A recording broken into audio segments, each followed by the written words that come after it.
आजादी के किस्से तो आपने बहुत सुने होंगे, लेकिन क्या आपने कभी उस खौफ को महसूस किया है जो सिर्फ एक नाम लेने पर रोंगटे खड़े कर देता था? काला पानी। ये सिर्फ एक शब्द नहीं था, ये ऐसी दहशत है जिसका जिक्र भर होने से लोगों के चेहरे का रंग उड़ जाता था।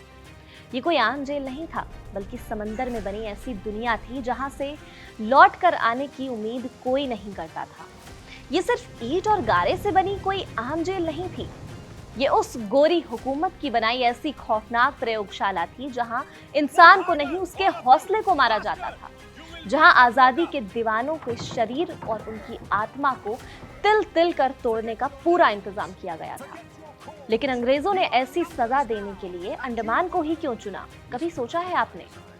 क्योंकि मेनलैंड से हजारों किलोमीटर दूर इस जगह से भागने का मतलब था मौत। एक तरफ उफनता हुआ खारा समंदर और दूसरी तरफ एक खौफनाक जंगल जहां से जिंदा लौट आना नामुमकिन था।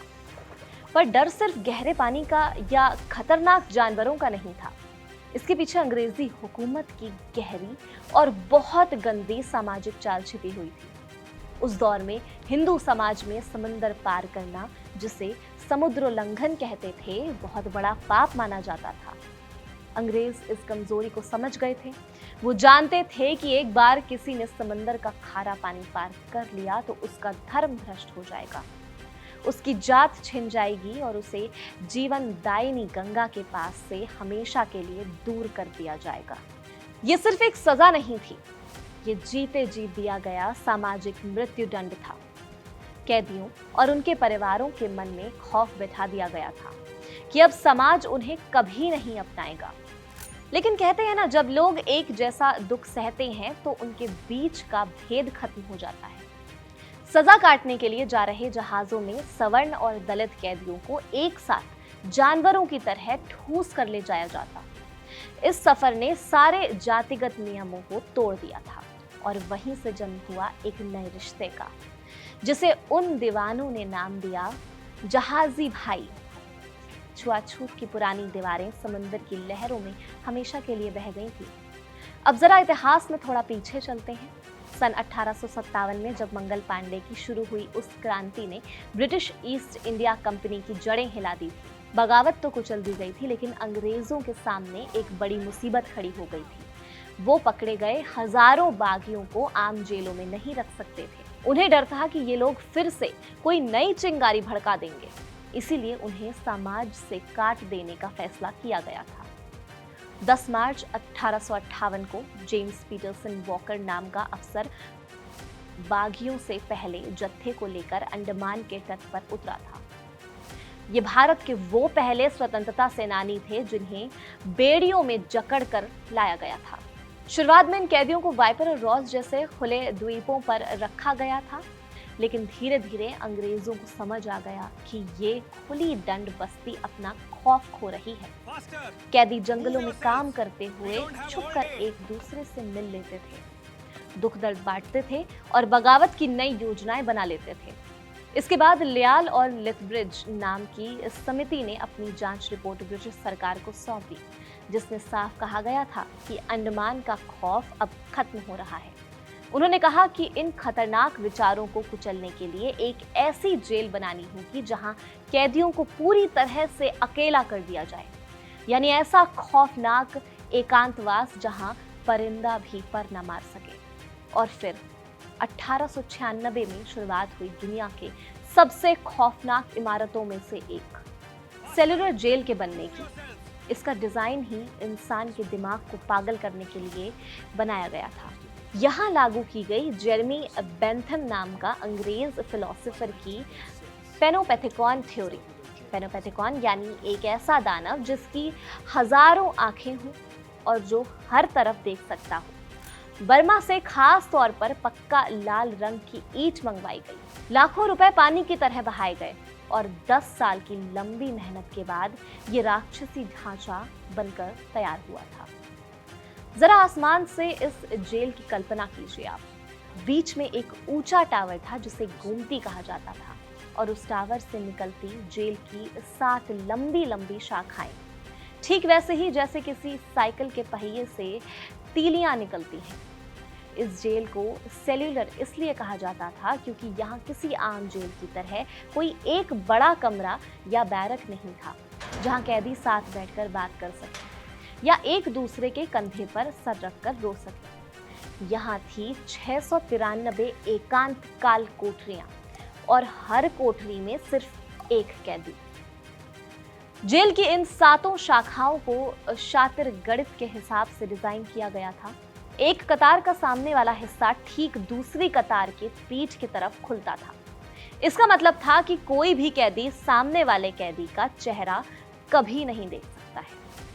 बातें करना तो बहुत दूर की बात थी, उस कोठरी का साइज सुनकर शायद आपकी सांसें भारी हो जाएं। वो जगह बमुश्किल 13.5 फुट लंबी और 7 फुट चौड़ी थी। एक ऐसा छोटा सा पिंजरा जहां इंसान ठीक से करवट भी नहीं ले सकता था। सामने लोहे की मोटी सलाखें थीं और पीछे की दीवार पर जमीन से लगभग 10 फुट की ऊंचाई पर एक छोटा सा रोशनदान था जो छत से चिपका कर लगाया गया था ताकि कैदी उचक कर बाहर भी ना देख सके। वहां से नाम मात्र की हवा और थोड़ी सी रोशनी अंदर आती थी, बस कैदी को जिंदा रखने के लिए। बीच के टावर में बैठा पहरेदार उन 7 कतारों पर आसानी से नजर रख सकता था, लेकिन कोठरी में बंद वो अकेला कैदी ये कभी नहीं देख पाता था कि उस पर नजर रखी जा रही थी या नहीं। ये हालात किसी भी आम इंसान को पागल करने के लिए काफी थे।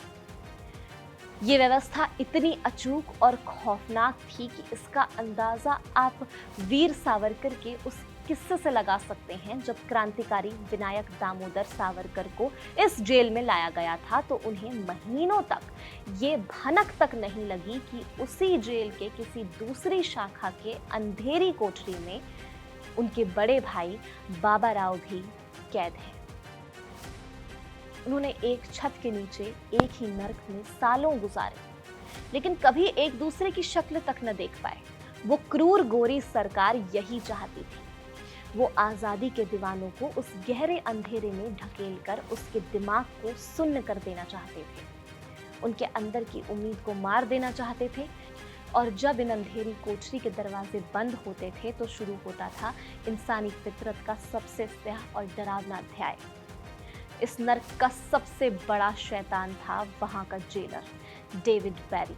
वो इतना घमंडी और क्रूर था कि वो खुद को पोर्ट ब्लेयर का भगवान कहता था। वो नए कैदी से कहता था कि आसमान वाला भगवान तो तुम्हें मरने के बाद सजा देगा, पर यहाँ का भगवान तुम्हें इसी वक्त सजा देगा। इसीलिए चुपचाप सिर झुकाकर रहना और यकीन मानिए, उसने जेल के कैदियों के लिए धरती का असली नर्क बना दिया था।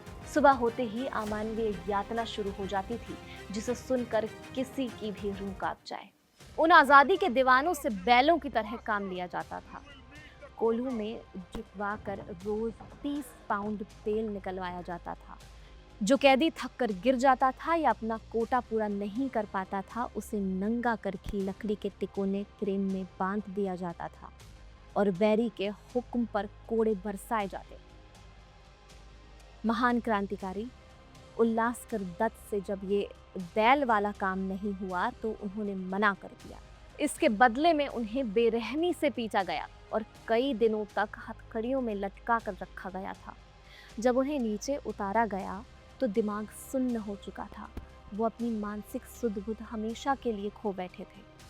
कैदियों को हथौड़ों से घंटों नारियल के कड़े छिलके कूटने होते थे। इतनी मेहनत से उनके हाथों के छाले फट जाते थे। लगातार खून बहता रहता था, लेकिन उन जल्लादों को रहम नहीं आता था।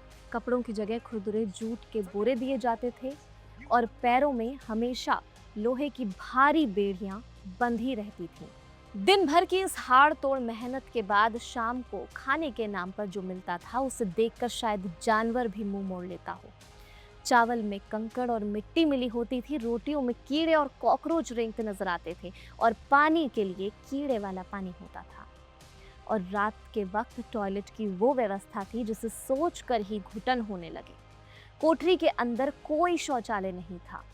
शाम को बंद होने के बाद मिट्टी के 2 छोटे बर्तन दिए जाते थे, एक पानी के लिए और दूसरा टॉयलेट के लिए। सुबह तक उसी माहौल और बदबू के बीच कैदी को रात गुजारनी होती थी। लेकिन इन सब यातनाओं के बावजूद इन वीरों ने साबित कर दिया कि शरीर को तो जंजीरों से जकड़ा जा सकता था, पर जमीर को नहीं। वीर सावरकर को महीनों तक उस तन्हाई में रखा गया था। उनके पास ना कोई कलम थी, न कागज था, लेकिन उस पागल कर देने वाले अकेलेपन में भी उन्होंने काल कोठरी की खुरदुरी दीवारों पर कांटों और कंकड़ों से कमला और ज्यो स्तुते जैसे अमर कविताएं लिख डाली।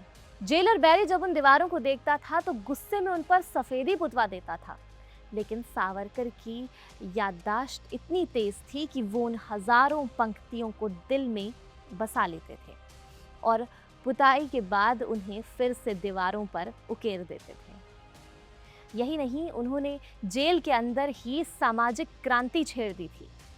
कुछ कट्टरपंथी वार्डन जब हिंदू कैदियों को डरा धमकाकर उनका धर्म बदलने की साजिश रचते थे तो सावरकर चट्टान बनकर उनके सामने खड़े हो जाते थे। वो दलित और सवर्ण कैदियों के बीच की दीवार मिटाकर सबको गले लगाते थे, साथ बैठकर खाना खाते थे। उनके इसी संघर्ष ने 1910 में जेल के अंदर छोटी सी लाइब्रेरी भी खड़ी कर दी थी ताकि ज्ञान की रोशनी इन अंधेरी दीवारों को चीर सके। पर यह जज्बा सिर्फ सावरकर का नहीं था, बंगाल के चटगांव से आए उन युवा क्रांतिकारियों का भी था।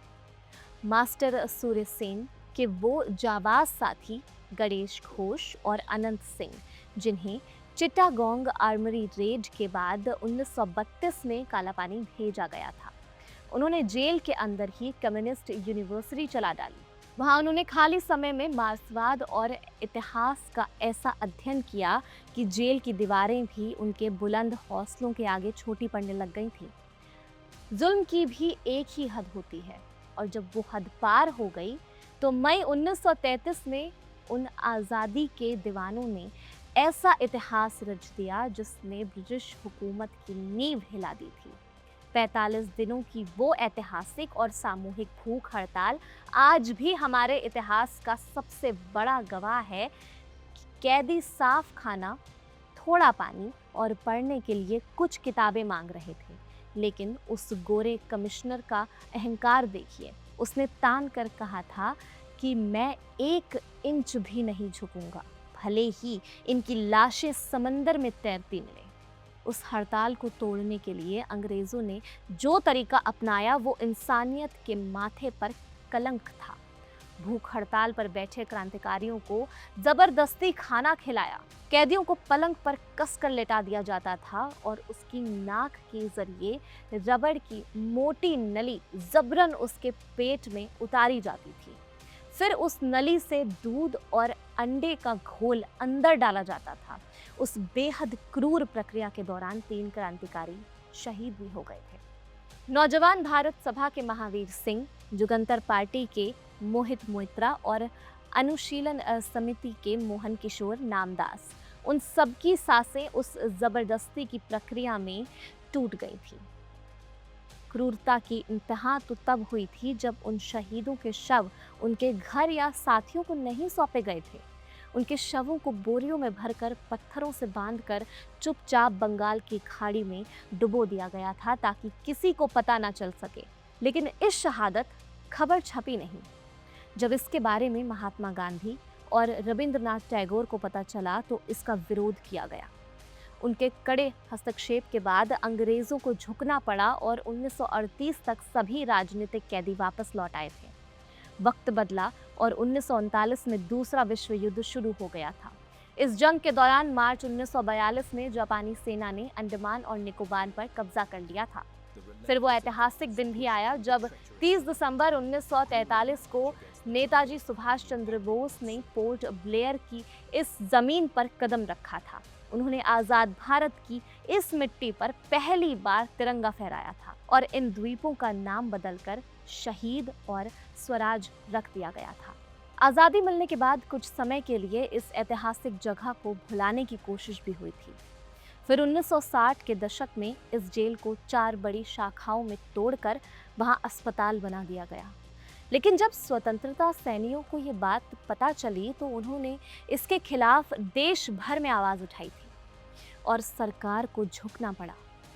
बची हुई 3 शाखाओं को बचाया गया और इसे राष्ट्रीय स्मारक घोषित कर दिया गया। आज भी सेलुलर जेल की ठंडी और खामोश दीवारों को छूने पर ऐसा लगता था मानो वो ईंट उन चीखों और यातनाओं की कहानी कह रही हो। काला पानी सिर्फ डरावना भूगोल या सजा नहीं थी, ये हमारे देश का वो पवित्र तीर्थ स्थल है जिसकी हर एक बूंद इस बात की गवाही देती है कि आज हम जिस खुली हवा में सांस ले रहे हैं उसकी कीमत कितनी बड़ी है।